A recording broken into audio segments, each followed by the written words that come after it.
इतनी भारी संख्या में आज सब लोग यहां आए हैं, आपको मैं तहे दिल से शुक्रिया अदा करता हूं। हमें सुनने के लिए आप राजस्थान के कोने कोने से आए। अभी जब हम लोग आ रहे थे, हमने देखा पूरे गंगानगर में, और केवल गंगानगर नहीं, खासकर ये जो स्टेडियम है, स्टेडियम के चारों तरफ गहलोत साहब ने अपने होर्डिंग और अपने बैनर लगा रखे हैं। मैं उनको कहना चाहता हूं, गहलोत साहब 5 साल काम कर लेता तो ये नीच हरकत नहीं करनी पड़ती आपको।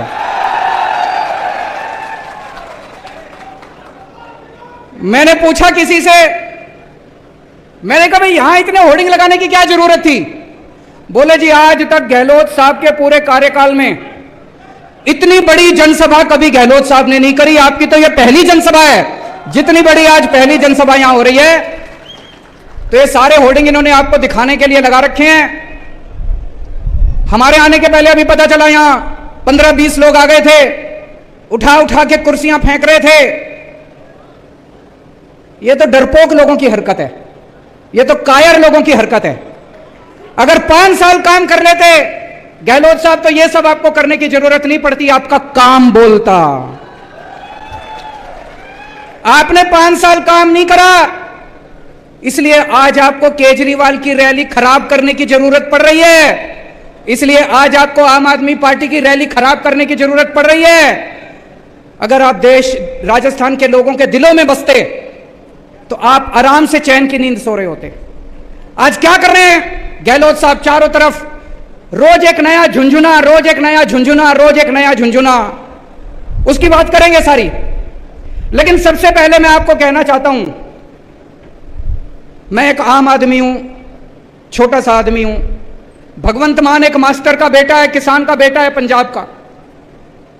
हम लोगों को राजनीति करनी नहीं आती, हम लोगों को पॉलिटिक्स करनी नहीं आती, हम लोगों को गंदगी फैलानी नहीं आती, मारकाट करनी नहीं आती, गाली गलौज करना नहीं आता, दूसरों की रैलियां खराब करनी नहीं आती, भ्रष्टाचार करना नहीं आता, काम करना आता है।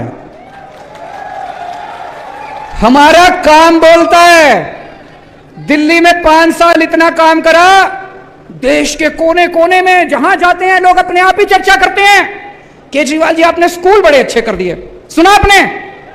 केजरीवाल जी आपने अस्पताल बड़े अच्छे कर दिए।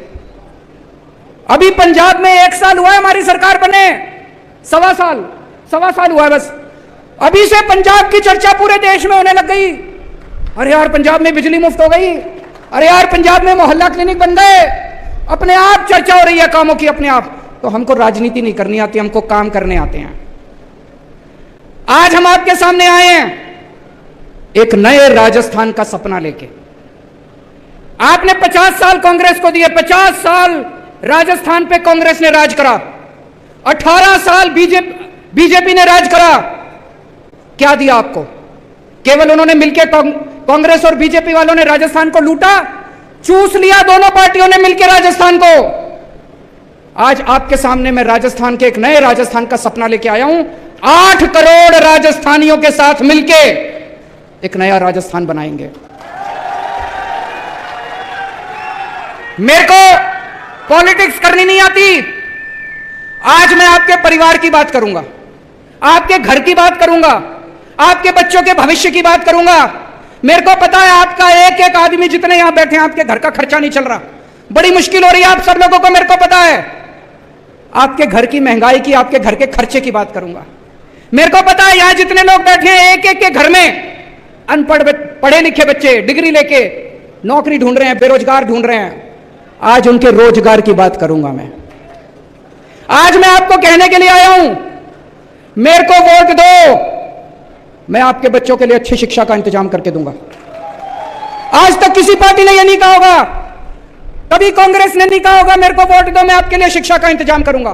कभी बीजेपी वालों ने नहीं कहा होगा मेरे को वोट दो आपके बच्चों के लिए अच्छे स्कूल बनाने का इंतजाम करूंगा। पहली बार इस देश के अंदर एक पार्टी आई, हमने करके दिखाया है। दिल्ली के शानदार स्कूल बना दिए, अमीरों के लिए भी, गरीबों के लिए भी। आज मैं आपको कहने के लिए आया हूं, दिल्ली से आया हूं, मेरे को वोट दो, आपके एक एक बच्चे के लिए अच्छी शिक्षा का इंतजाम करूंगा। शानदार स्कूल बनाएंगे, शानदार कॉलेज बनाएंगे, अमीरों के लिए भी, गरीबों के लिए भी, इस जात के लिए भी, उस जात, सबके लिए शानदार स्कूल बनाएंगे। आपके बच्चों को डॉक्टर बना दूंगा मैं, आपके बच्चों को इंजीनियर बनाऊंगा, आपके बच्चों को वकील बनाऊंगा, आपके बच्चों को बिजनेस करना सिखाऊंगा, धंधा करना सिखाऊंगा आपके बच्चों को। आज राजस्थान में 18.5 लाख बेरोजगार युवा रजिस्टर्ड है। ये तो रजिस्टर्ड है, इसके अलावा पता नहीं कितने हैं। मेरा दिल कहता है, मेरा एस्टीमेट है कम से कम 50 लाख युवा राजस्थान में बेरोजगार हैं। 5 साल में क्या किया गहलोत साहब ने? उसके पहले क्या किया वसुंधरा राजे ने? कुछ नहीं किया। मैं दिल्ली में 12 लाख बच्चों को नौकरियां देके आ रहा हूं, मेरे को नौकरियां देनी आती है। भगवंत मान ने पिछले 1 साल में 30,000 बच्चों को सरकारी नौकरी दे दी और अभी 3 लाख बच्चों को नौकरियां देने का इंतजाम कर रहे हैं भगवंत मान। तो आज मैं आपको कहने के लिए आया हूं, आम आदमी पार्टी को वोट दो, झाड़ू को वोट दो। आपके बच्चों को अच्छी शिक्षा देंगे, आपके बच्चों के लिए रोज। हाँ मैं आ रहा हूं, पेपर लीक उसकी भी चर्चा करूंगा, चिंता ना करो। दोनों पार्टियां मिलकर करती है, मेरे को पता है। आज मैं आपको कहने के लिए आया हूं, आपके घर में कोई बीमार हो जाए, सरकारी अस्पताल में राजस्थान में कोई इलाज नहीं होता, ना डॉक्टर, ना दवाई, ना मशीन, ना एक्सरे, कुछ नहीं है। और प्राइवेट में चले जाओ। कल मेरे एक रिश्तेदार का फोन आया, उसका बेटा गिर गया, यहां पे चोट लग गई माथे पे, किसी और राज्य में रहता है, दिल्ली में नहीं रहता, कहीं और रहता है। वो एक बड़े अस्पताल में गया टांके लगवाने, 4 टांके लगने थे। उस बड़े अस्पताल वालों ने 2.25 लाख रुपए का बिल बना दिया। 4 टांके लगाने हैं, 4 टांके। आज इतना महंगा हो गया इलाज कराना, इतना महंगा हो गया इलाज कराना। आम आदमी थोड़ी सी बीमारी हो जाए लुट जाता है, पूरा घर लुट जाता है उसका। दिल्ली में हमने सबका इलाज मुफ्त कर दिया। आपको खांसी है, बुखार है, क्रोसिन की टेबलेट लेनी है, दवाई मुफ्त मिलेगी, डॉक्टर मुफ्त, टेस्ट मुफ्त, सारा इलाज मुफ्त, सब कुछ मुफ्त कर दिया। पूरे दिल्ली में जगह जगह मोहल्ला क्लिनिक खोल दिए। सारे दिल्ली के सरकारी अस्पताल एयर कंडीशनड बना दिए, प्राइवेट अस्पतालों से भी ज्यादा अच्छे कर दिए दिल्ली के सरकारी अस्पताल। अब आपको चाहे 10 रुपए की टेबलेट लेनी है वो भी मुफ्त, और 10 लाख रुपए का इलाज कराना है वो भी मुफ्त, सब कुछ मुफ्त कर दिया। अभी मैंने सुना है गहलोत साहब ने इंश्योरेंस चालू कराया, कराया कि नहीं कराया? इंश्योरेंस चालू कराया हैं जी? इंश्योरेंस कब मिलेगा? जब अस्पताल में एडमिट होगे तब मिलेगा। मैं ये सोच रहा था, अस्पताल में एडमिट तो कभी बहुत सीरियस, भगवान ना करे बहुत सीरियस बीमारी होती है तब होता है आदमी। बाकी आदमी की जिंदगी में बुखार, खांसी, छोटी छोटी बीमारियां लगी रहती है, डायबिटीज। मैं ही पिछले 8 साल से अभी तक एक बार भी अस्पताल में एडमिट नहीं हुआ, लेकिन छोटी छोटी बीमारियों के लिए तो मैं कई बार गया। इतनी दवाइयां लेनी पड़ती है, तो इंश्योरेंस किस काम का आया जी? आपकी जिंदगी में रोज कभी बच्चे को कुछ हो गया, कभी बीवी को कुछ हो गया, कभी मां को कुछ हो गया, बुढ़ापे में कुछ हो गया, उसमें तो काम नहीं आया। दिल्ली में हमने ये इंश्योरेंस का झुंझुना नहीं दिया। दिल्ली में सब कुछ मुफ्त है, दवाई भी मुफ्त है, टेस्ट भी मुफ्त है, मोहल्ला क्लिनिक में जाओ, अस्पताल में जाओ, सब कुछ मुफ्त है। तो आज मैं आपको कहने के लिए आया हूं, मुझे वोट दो, राजस्थान के गांव गांव के अंदर मोहल्ला क्लिनिक खुलवा दूंगा, पूरे राजस्थान में शानदार अस्पताल बनवा दूंगा। और ये झूठा वादा नहीं कर रहा, दिल्ली में करके आया हूं, पंजाब में कर रहे हैं, अगला नंबर राजस्थान का है। देखो जी, नीयत अगर साफ हो, काम करने का मन हो, तो आदमी टाइम थोड़ी देखता है। 5 साल से गहलोत साहब ने कोई काम नहीं करा, अब अभी इन्होंने झुंझुने देने चालू करे। हमारी तो अभी सरकार भी नहीं बनी राजस्थान में, हमने तो आपके लिए काम करना भी शुरू कर दिया। भगवंत मान साहब अभी अभी कह के गए हैं, यहां पे जो पानी आता है बुड्ढा नाला का, पानी गंदा आता है। उसके पहले पंजाब में कितनी सरकारें रही, कांग्रेस की भी सरकार रही, अकाली दल की भी, बीजेपी की भी सरकार रही, किसी ने आपकी नहीं सुनी। हमारी अभी सरकार भी नहीं बनी, हमने आपके लिए काम करना शुरू कर दिया। अभी अभी ऐलान करके गए हैं, बुड्ढा नाला पे काम शुरू हो गया, 600 करोड़ रुपए सैंक्शन कर दिए, अगले 6 महीने के अंदर आपको यहां पे साफ पानी आना शुरू हो जाएगा। इन्होंने दोनों पार्टियों ने मिलकर क्या दिया आपको? 50 साल कांग्रेस ने राज करा, 18 साल बीजेपी ने राज करा। कोई स्कूल बनवाए आपके लिए, कोई अस्पताल बनवाए आपके लिए, कोई सड़कें बनवाई आपके लिए? एक ही चीज दी इन्होंने, केवल भ्रष्टाचार, भ्रष्टाचार, भ्रष्टाचार। दोनों पार्टियों ने मिलकर भ्रष्टाचार दिया। मेरे को पता चला सरकारी नौकरी के लिए भी रिश्वत देनी पड़ती है, बिना रिश्वत दिए सरकारी नौकरी नहीं मिलती। गलत तो नहीं कह रहा भाई साहब? पैसे देते हैं तो सरकारी नौकरी मिलती है। अभी अभी पंजाब में 30,000 नौकरियां दी हैं, एक नया पैसा नहीं लिया किसी ने, मेरिट के आधार के ऊपर सारी नौकरियां दी हैं। क्यों? मुख्यमंत्री अगर ईमानदार होगा, पार्टी अगर ईमानदार होगी, मंत्री अगर ईमानदार होंगे, तो मजाल कोई अफसर पैसे ले ले। वही अफसर हैं, वही सारा तामझाम, वही सिस्टम है। अब ईमानदार सरकार आ गई, सारी नौकरियां ईमानदारी से दी जा रही हैं। यहां पे इतना भ्रष्टाचार, इतना भ्रष्टाचार, और दोनों मिलकर करते हैं।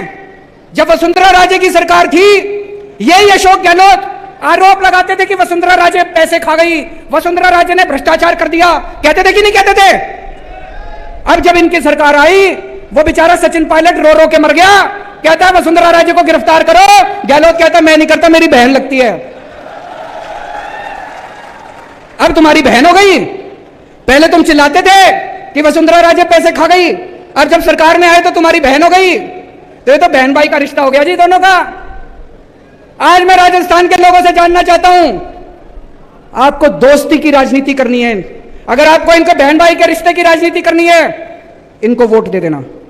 अगर आपको देशभक्ति की राजनीति चाहिए तो आम आदमी पार्टी को वोट दे देना। इनसे एक पेपर नहीं होते, पेपर लीक कर दिए इन लोगों ने। बता रहे जब से गहलोत साहब बने हैं 14 पेपर लीक हो चुके, 14 पेपर, और पिछले 10 साल में 26 पेपर लीक हो चुके। और पेपर लीक नहीं होते, पेपर बेचे जाते हैं। 5 लाख रुपए, 10 लाख रुपए, 15 लाख रुपए में एक एक पेपर बिकता है। यह पेपर बिकता नहीं है, यह आपके बच्चों का भविष्य बिकता है। ऐसा क्यों है दिल्ली में? अभी तक दिल्ली में हमारी 8 साल हो गए सरकार चलाते चलाते, 8 साल में एक भी पेपर लीक नहीं हुआ। पंजाब में 1.5 साल हो गए, पहले पंजाब में पेपर लीक हुआ करते थे, 1.5 साल में एक भी पेपर लीक नहीं हुआ। राजस्थान में पेपर लीक क्यों होते हैं? पैसा ऊपर तक जाता है। पेपर लीक नहीं होते, पेपर बेचे जाते हैं दोस्तों। आज राजस्थान के ऊपर 5.5 लाख करोड़ रुपए का कर्जा चढ़ गया। कहां गया सारा पैसा? आपसे पूछना चाहता हूं, कोई काम करा इन्होंने? कोई काम नहीं करा, कोई स्कूल नहीं बनवाया, कोई सड़क नहीं, सारा पैसा खा गए। 5.5 लाख करोड़ रुपए का कर्जा चढ़ा दिया राजस्थान पे। अभी अभी इन्होंने 1 अप्रैल से बिजली फ्री करी है, 100 यूनिट बिजली फ्री करी है कि नहीं करी? 100 यूनिट बिजली फ्री करी है, दिल्ली की देखा देखी। लेकिन जब आप नकल करते हो तो आपकी नीयत खराब होती है। दिल्ली में 200 यूनिट बिजली मुफ्त है, पंजाब में 300 यूनिट बिजली मुफ्त है, लेकिन दिल्ली में बिजली आती भी है तब मुफ्त है, राजस्थान में बिजली नहीं आती, बस मुफ्त है बिजली। गलत तो नहीं कह रहा भाई साहब? मैंने सुना है 7-7, 8-8 घंटे का पावर कट लगता है, 7-7, 8-8, 10-10 घंटे बिजली नहीं आती। दिल्ली में 24 घंटे बिजली आती है, पंजाब में 24 घंटे बिजली आती है, और मुफ्त बिजली आती है। और ये झुंझुना दिया है इन्होंने, गहलोत साहब ने। 4.5 साल क्यों नहीं करा इन्होंने? अभी क्यों करा इन्होंने? चुनाव आ रहे हैं, वोट चाहिए। जैसे चुनाव खत्म हो जाएंगे, कह देंगे गहलोत साहब बजट घाटे में चल रहा है, पैसा नहीं है, और ये मुफ्त बिजली खत्म कर देंगे। दिल्ली में 8 साल से बिजली मुफ्त है, पंजाब में 1.5 साल से बिजली मुफ्त है। आम आदमी पार्टी की वोट दो, आपकी बिजली मुफ्त भी रहेगी, और 100 यूनिट नहीं 300 यूनिट बिजली हर महीने मुफ्त आया करेगी।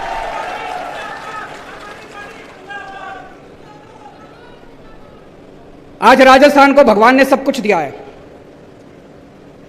इतने मिनरल्स दिए हैं, तांबा दिया है, जिंक दिया है, लिग्नाइट दिया है, पत्थर दिया, चूना दिया, इतने मिनरल्स दिए, इतने सारा सब कुछ दिया, लेकिन इन पार्टियों ने लूट के राजस्थान को खोखला कर दिया। दोस्तों, अगर हम सारे जने मिल जाएं तो राजस्थान को एक बहुत ही संपन्न राज्य बना सकते हैं।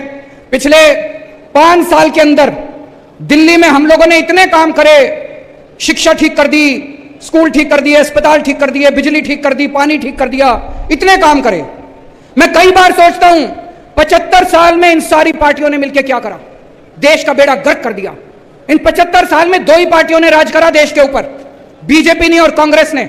इन दोनों पार्टियों ने मिलकर आज हमारे देश की जो हालत है, इन दोनों पार्टियों की वजह से है। आज हमारा देश गरीब है, क्यों? इन दोनों पार्टियों की वजह से। आज हमारा देश पिछड़ा है, क्यों? इन दोनों पार्टियों की वजह से। आज हमारे देश में लोग अनपढ़ हैं, क्यों? सड़कें खराब है, क्यों? स्कूल खराब है, शिक्षा खराब है, अस्पताल खराब है, क्यों? इन दोनों पार्टियों की वजह से। अब टाइम आ गया पूछने का इन दोनों पार्टियों से। आपके घर वोट मांगने आए तो पूछना इन पार्टियों से कि 75 साल में तुम लोगों ने इस देश में क्या करा? कुछ नहीं करा। आज उम्मीद खत्म हो गई है लोगों को कि कुछ हो सकता है।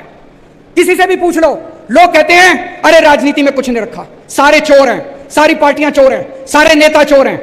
जनता को सरकारों से उम्मीद खत्म हो गई है, जनता को पार्टियों से उम्मीद खत्म हो गई है। आज 75 साल के बाद एक ऐसी पार्टी आई है, आम आदमी पार्टी, जिसने लोगों के अंदर दोबारा एक उम्मीद जगाई है। आज 75 साल के बाद इस देश के अंदर एक ऐसा शख्स आया जिसने गरीबों के बच्चों को अच्छी शिक्षा देनी चालू की। गरीबों ने तो उम्मीद ही छोड़ दी थी, गरीब कहते थे गरीबों के बच्चों का कोई भविष्य नहीं होता। एक ऐसा शख्स आया, मनीष सिसोदिया, जिसने गरीबों के बच्चों को अच्छी से अच्छी शिक्षा देनी चालू की। दिल्ली के अंदर गरीबों के बच्चे वकील बनने लगे, डॉक्टर बनने लगे, इंजीनियर बनने लगे। इन लोगों ने मनीष सिसोदिया को भी नहीं छोड़ा, इन लोगों ने मनीष सिसोदिया को भी जेल भेज दिया। क्यों भेज दिया? कहते हैं मनीष सिसोदिया ने भ्रष्टाचार करा। मनीष सिसोदिया सवेरे 6 बजे उठ के स्कूलों का दौरा करने निकलता है। मैं आपसे पूछना चाहता हूं, कौन भ्रष्टाचारी आदमी सवेरे 6 बजे उठ के स्कूलों का दौरा करता है? ये नहीं चाहते, दोनों पार्टियां नहीं चाहती कि इस देश के अंदर गरीबों के बच्चों को अच्छी शिक्षा मिले। ये दोनों पार्टियां नहीं चाहती कि गरीबों के बच्चों को अच्छा भविष्य मिले। ऊपर वाले ने एक आदमी भेजा था, मनीष सिसोदिया, इन्होंने उसको भी जेल में भेज दिया दोस्तों। लेकिन हम रुकने वाले नहीं हैं। हम भगत सिंह के चेले हैं, हम बाबा साहब अंबेडकर के चेले हैं। ये चाहे तो सबको जेल में भेज दे, मेरे को भी जेल में भेज दे, भगवंत को भी जेल में भेज दे, ये क्रांति रुकने वाले नहीं है दोस्तों। मेरी जिंदगी का एक ही सपना है, मैं भारत मां को दुनिया का नंबर 1 देश देखना चाहता हूं। मैं भारत को दुनिया का नंबर 1 देश देखना चाहता हूं। मुझे आप लोगों का साथ चाहिए, मुझे युवाओं का साथ चाहिए। युवाओं के साथ मिलके, देश के 140 करोड़ लोगों के साथ मिलके इन पार्टियों ने लूट लिया। भूल जाओ इन सारी पार्टियों को, भूल जाओ इन नेताओं को। देश के 140 करोड़ लोग मिलके हम भारत को नंबर 1 देश बनाएंगे। बनाएंगे कि नहीं बनाएंगे? और मेरे पास प्लान है। पढ़ा लिखा आदमी हूं, इंजीनियर हूं, IRS हूं, इसीलिए ये लोग चिढ़ते हैं मेरे से, ये अनपढ़ है, इनकी डिग्री फर्जी है, इनकी डिग्री फर्जी है। मैं पढ़ा लिखा हूं, मेरे पास पूरा प्लान है। 10 साल के अंदर हम भारतवर्ष को दुनिया का नंबर 1 देश बना सकते हैं। 10 साल में मेरे पास प्लान है। 10 साल में हम इस देश से हर अनपढ़ आदमी को पढ़ा लिखा बना सकते हैं, बच्चों को अच्छी शिक्षा दे सकते हैं, अच्छे स्कूल बना सकते हैं। 10 साल के अंदर इस देश से हम गरीबी दूर कर सकते हैं। मेरे पास प्लान है। मेरे को याद है जब मैं छोटा बच्चा था, आप भी जब छोटे थे, 3 तरह के देश होते हैं। एक होते हैं गरीब देश, अविकसित देश, अंडर डेवलप्ड देश। एक होते हैं विकासशील देश जो विकसित बन रहे हैं अभी, और एक होते हैं विकसित देश, अमीर देश, विकसित देश। भारत विकासशील देश में गिना जाता है। जब मैं छोटा बच्चा था, 5वीं क्लास में पढ़ता था, तब ये कहते थे भारत विकासशील देश है, 20 साल में भारत विकसित देश बन जाएगा। आज भी ये कहते हैं, मैंने मोदी जी का भाषण सुना, कहते 2047 में भारत विकसित देश बन जाए। अरे हम कैसे माने तुम्हारी बात? कोई प्लान नहीं इनके पास, कोई प्लानिंग नहीं इनके पास, कोई इनके कैसे माने भारत विकसित देश बन जाएगा? झूठ बोल रहे हैं, इनको कुछ नहीं पता। आज भारत सरकार अनपढ़ लोग चला रहे हैं, उनको कोई समझ नहीं है। 6 साल पहले बोले 2000 का नोट लाओ तो भ्रष्टाचार खत्म हो जाएगा, आज कह रहे हैं 2000 का नोट हटाओ तो भ्रष्टाचार खत्म हो जाएगा। एक दिन बोले नोटबंदी कर देते हैं। भाई साहब, जब नोटबंदी करी थी पूरा देश बर्बाद कर दिया इन्होंने, कोई उसका फायदा नहीं हुआ। 20 साल पीछे चला गया देश, 20 साल पीछे चला गया देश। आज अगर पढ़े लिखे होते केंद्र सरकार के अंदर, कभी नोटबंदी नहीं करते, कभी किसानों के कानून नहीं लेके आते। ये अगली बार वोट डालने जाओ, भाई साहब एक काम तो करना, पढ़े लिखों को वोट देना, अनपढ़ लोगों को, फर्जी डिग्री वालों को वोट मत देना। हमने काम करके दिखाया है। आज लोग हमारे पे क्यों भरोसा करते हैं? हमने काम करके दिखाया है। दिल्ली में काम करके दिखाया, पंजाब में काम करके दिखाया है। आज दिल्ली में पहले 67 सीट मिली, फिर 62 सीट मिली, पंजाब में 117 में से 92 सीट मिली। भाई साहब, हमने दिल्ली के लोगों का दिल जीता है, पंजाब के लोगों का दिल जीता है। 50 साल कम से कम आम आदमी पार्टी को कोई नहीं ला सकता दिल्ली और पंजाब से। और राजस्थान वालों, एक बार मौका देके देखो, आपका भी ऐसा दिल जीतेंगे। 50 साल उसके बाद आप गहलोत को भी भूल जाओगे, वसुंधरा राजे को भी भूल जाओगे।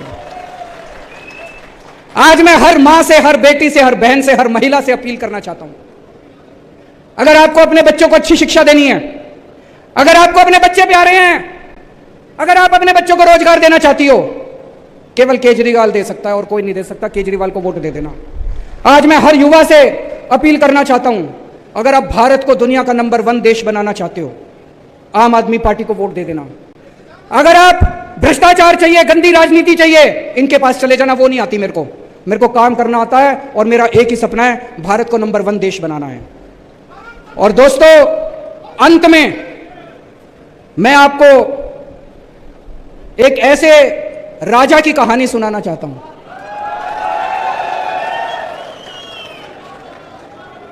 चौथी पास राजा, किसने सुनी हुई है?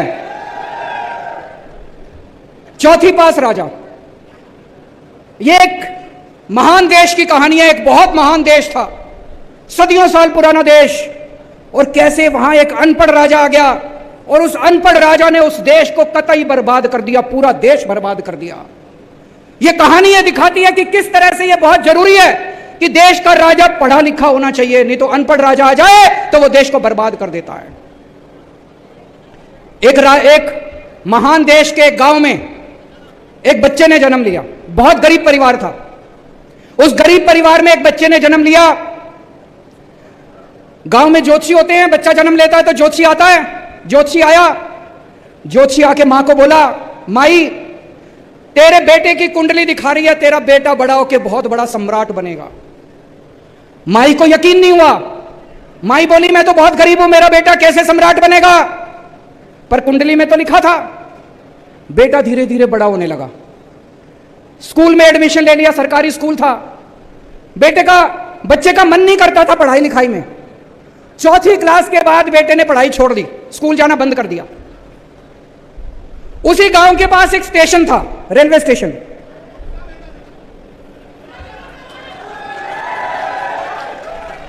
तो घर में बहुत गरीबी थी।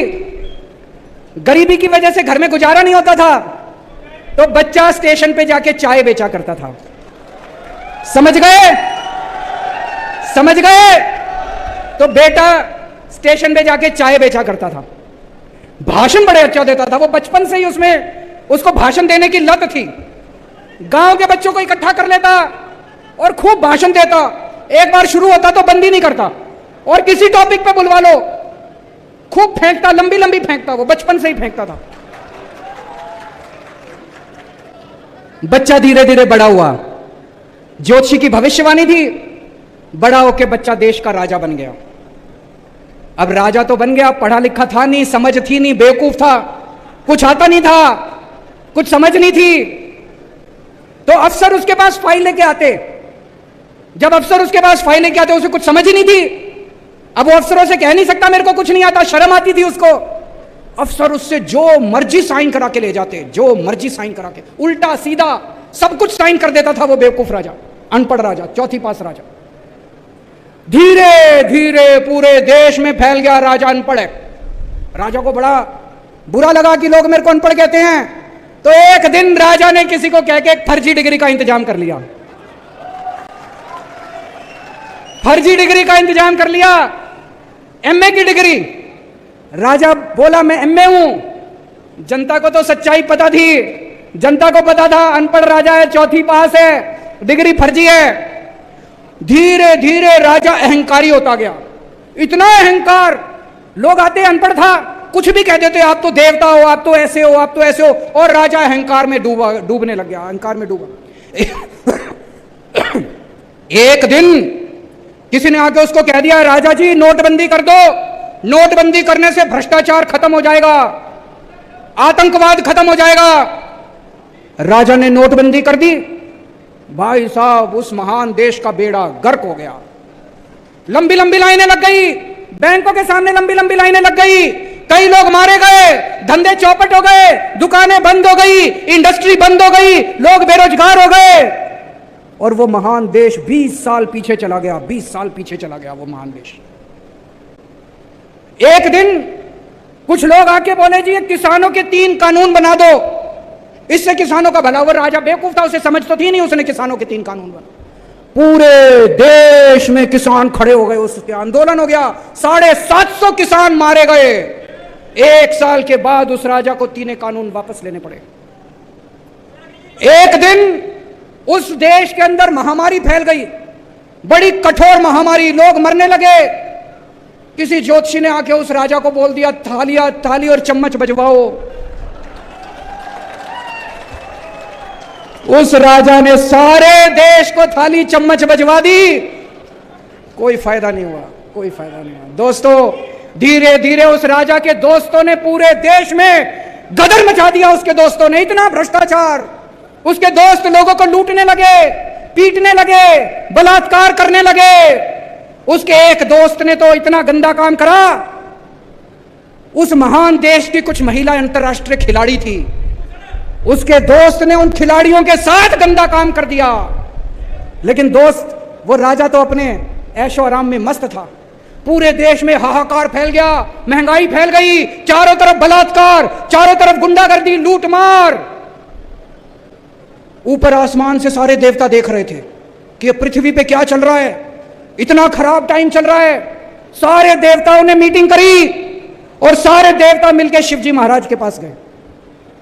शिवजी महाराज जी को बोले, प्रभु कुछ करो, पृथ्वी के ऊपर कितना घनघोर अपराध हो गया, पापी बाप चारों तरफ। शिव जी ने अपनी तीसरी आंख खोली और एक दिन पूरे देश के ऊपर भविष्यवाणी हुई। शिव जी ने कहा, जनता को कहा कि आप सब लोग महान देश के लोग हो, क्यों सोए हुए हो, सब लोग जागो, उठो और उसे अहंकारी राजा का राजपाट उठा के फेंको। और एक दिन सारे देश की जनता खड़ी हो गई।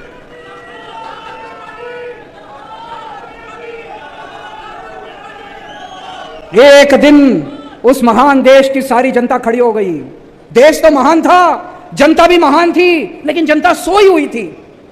जनता को भगवान शिव ने जागृत कर दिया, सारी जनता खड़ी हो गई और उस अहंकारी भ्रष्टाचारी चौथी पास राजा को जनता ने उखाड़ के फेंक दिया। दोस्तों, इस कहानी से एक ही सबक मिलता है, कभी भी अनपढ़ राजा को वोट मत देना, पढ़े लिखे आदमी को वोट देना, फर्जी डिग्री वाले को वोट मत देना। और राजस्थान में एक मौका दो आम आदमी पार्टी को, आपको यकीन दिलाता हूं अगले 50 साल आप सारी पार्टियों को भूल जाओगे। भारत माता की। राष्ट्रगान के लिए खड़े हो सभी, राष्ट्रगान के लिए। जन गण मन अधिनायक जय हे भारत भाग्य विधाता, पंजाब सिंध गुजरात मराठा द्राविड़ उत्कल बंग, विंध्य हिमाचल यमुना गंगा उज्ज्वल जलधि तरंग। तव शुभ नामे जागे, तव शुभ आशीष मांगे, गाहे तव जय गाथा। जन गण मंगल दायक जय हे भारत भाग्य विधाता, जय हे जय हे जय हे जय जय जय जय हे। भारत माता की।